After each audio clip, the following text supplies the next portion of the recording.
everyone, welcome back to our channel How to Tutorials. In this video, I will show you how to log into your Halifax online banking account using a desktop or mobile browser. So let's get started. First, open your browser, navigate to your search engine and go to www.halifax.co.uk.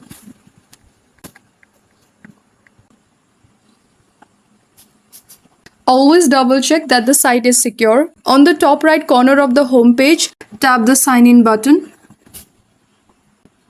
Here, you will be redirected to the secure online banking login page. Now, in the username field, type in your online banking ID, the same one you use on mobile, and enter your password associated with the username. If you have forgotten your details, you will find a forgotten your sign-in details link just below. Tap on it.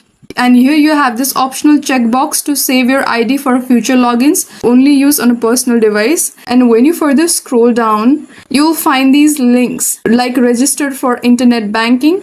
This is for users who have not signed up yet. And go to desktop site. This appears if you're using a mobile browser.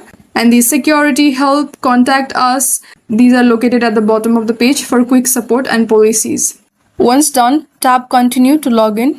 And yes, never log in from suspicious emails or third-party links, and always log out when done, especially on shared devices, and consider enabling two-factor authentication in your security settings. And that's how you securely sign into Halifax online banking using your browser. If this helped you out, give it a thumbs up. Hit subscribe for more tutorials like this and let me know in the comments if you have any queries. Thank you for watching and I will see you in the next one.